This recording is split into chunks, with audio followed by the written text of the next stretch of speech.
आज हम लोग जाने वाले हैं सिलीगुड़ी, क्योंकि हमें नॉर्थ बंगाल यूनिवर्सिटी में कुछ ऑफिशियल काम निपटाना था। क्या काम वो आपको आगे चलकर पता चल जाएगा। वैसे नॉर्थ बंगाल यूनिवर्सिटी से हम सिलीगुड़ी इस्कॉन मंदिर की पावन भूमि में भी माथा टेकने जाते हैं, और इस भव्य मंदिर में पैर रखते ही पता नहीं दिमाग बहुत शांत सा हो जाता है। मन में अजीब ठंडक सा महसूस हो रहा होता है, और क्यों ना होता ऐसा। इंद्रियों को तुष्ट करने वाले भगवान श्री कृष्ण और उनके नामों की कीर्तन, उनकी लीलाएं, उनकी सेवा में चढ़ाई गई फूलों की खुशबू, उनको चढ़ाया गया प्रसादम और उनके भक्तों के चरण रज। परिस्थिति बिल्कुल अनुकूल था, और ये सब की शुरुआत होती है यहाँ से। अब 1 मिनट की वीडियो में इससे ज़्यादा एक्सप्लेन तो मैं नहीं कर सकता हूँ, लेकिन वीडियो अगर पसंद आया हो तो इसकी फुल वर्जन भी बहुत जल्दी आने वाली है, देखिएगा ज़रूर। ये है हैमिल्टन स्टेशन, मेरे घर से करीब 1.5 किलोमीटर दूर। यहाँ से मुझे लोकल ट्रेन पकड़ना था, जिसका नाम इंटरसिटी है। सुबह 5 बजे ये ट्रेन मुझे हैमिल्टन स्टेशन से मादारीहाट, मुजनई, दलगांव, बिन्नागुड़ी, केरोन, नगराकटा जैसे 16 स्टेशन पार करके मुझे ले जाने वाला था, करीब 150 किलोमीटर दूर सिलीगुड़ी जंक्शन। सफ़र ट्रेन से मस्त बादाम बिस्किट वगैरह खाते खाते था, लेकिन एक परेशानी थी कि ये सफ़र अजनबियों के साथ थी, लेकिन सब अजनबी नहीं थे। जी हाँ, इन सब में एक लड़की थी जो मुझे बहुत प्यार से, एकदम बच्चों की तरह प्यार करते हुए लेके जा रही थी। इतना प्यार मुझे मेरी माँ के अलावा शायद ही किसी ने किया होगा। लेकिन हाँ, इसके साथ भी एक परेशानी थी, इसकी पागलपन। तो इस सफ़र से रिलेटेड और भी मज़ेदार कहानियाँ सुनने के लिए बने रहिएगा अगले वीडियो तक। तब तक के लिए टाटा। इसके साथ भी एक परेशानी थी, इसकी पागलपन। पागलपन से याद आया, पागलपन की हद तो तब पार हुआ जब हम इन भाई साहब की गाना सुनते सुनते चालसा स्टेशन तक पहुँचे। 8 बजे सुबह हुआ ये था कि मैं बाहर निकला हुआ था देखने कि बाहर सब कुछ कुशल मंगल है या नहीं। तभी अचानक इन मोहतरमा ने कही कुछ ऐसी बातें जिसे सुन के मेरी हंसी तो रुकने से रही थी। आप भी देख ही लीजिए, शायद आपके साथ भी कुछ ऐसा ही हो जाए। A few moments later. मुझे हिंदी भी बात करना नहीं आता है, और मुझे बंगला भी बात करना नहीं आता है, तो मलाई खाली नेपाली बात करना आता है।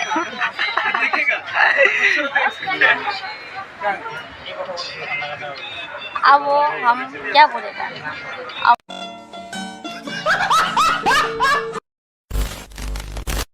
जैसे ही हम लोग सिलीगुड़ी पहुंचते हैं, मज़ेदार किस्सों से भरी इस सफ़र की अगली पड़ाव में मानो सन्नाटा सा गिरा हुआ होता है। स्टेशन में कोई नहीं दिखता है, लेकिन हमें क्या पता था कि ये सन्नाटा कुछ इस तरीके से अपनी रूप बदलेगी।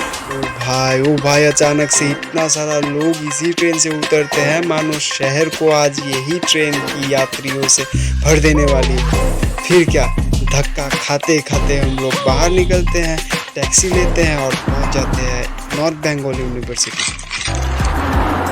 बेसिकली यहाँ मेरा कुछ काम था नहीं, लेकिन फिर भी मैं सोचता हूँ क्यों ना कुछ काम किया जाए, तो मैं शुरू हो जाता हूँ ऑब्वियसली वीडियोस लेना।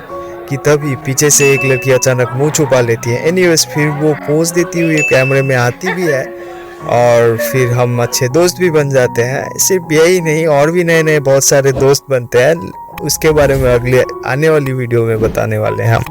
तब तक के लिए टाटा बाय बाय। इस हैमिल्टन टू सिलीगुड़ी तक की सफ़र ने मुझे बहुत कुछ सिखाया था। बहुत सारे दोस्त बने थे। कैमरा में पोज देने वाली लड़की के बाद अब इन जनाब की बारी।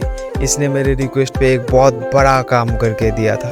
भाई ने फ़ोटो खींच के दिए थे यार, और मैंने भी शुक्रिया अदा करते हुए 1-2 फ़ोटो इसके भी खींच दिए। इस सब के बाद समय हो जाता है एनबीयू से बाहर निकलने का, और सबको बाय बाय कह के अपनी मंजिल तक पहुंचने का। दोस्त तो बहुत सारे बने थे, लेकिन मैं उतनों को ही दिखा सकता हूं जिनको मेरा कैमरा कैप्चर कर पाया हो।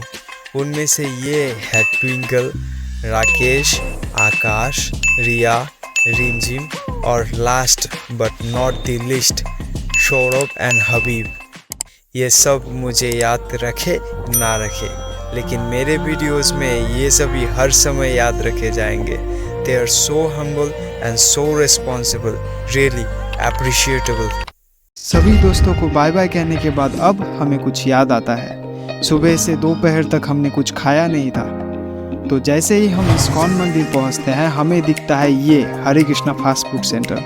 यहाँ खाना बिल्कुल सात्विक vegetarian without onion garlic available था। फिर बिना किसी हिचकिचाहट के हम चाउमीन खाते हैं एंड देन भूख ना मिटने के कारण प्रसाद भी पाते हैं।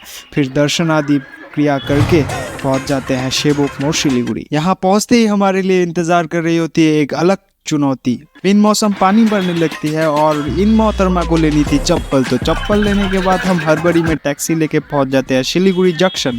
यहाँ तेज़ी से बारिश होने के कारण इमरजेंसी के लिए लिया गया छाता इमरजेंसी में ही काम आ जाता है।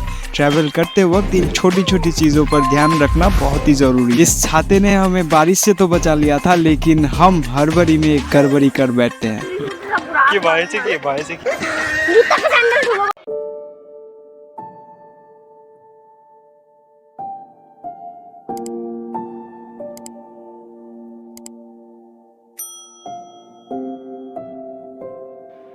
दिन भर की रेस्टलेस सफ़र के बाद अब बारी घर पहुंचने की थी। नॉर्मली लोग ट्रेन मिस करते हैं लेट पहुंचने के कारण, लेकिन हमारे साथ बात कुछ अलग थी। हम आधा घंटा पहले ही पहुंच जाते हैं हड़बड़ी में, वो भी, और सैंडल की साइज़ भी गलत लेके पहुंचते हैं स्टेशन।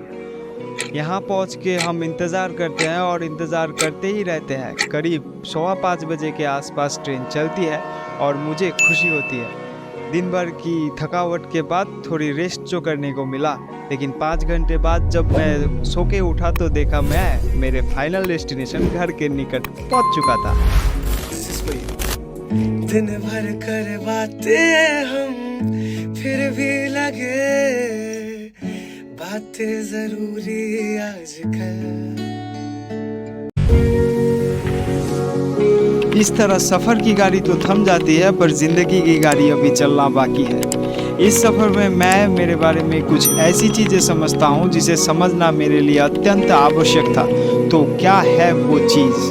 दरअसल मैं ज़्यादा बात नहीं करता हूँ और बातें कम करना साइकोलॉजिकली एक अच्छी साइन भी है, लेकिन कम बोलने के चक्कर में मैं शायद बात करना ही भूल जा रहा था।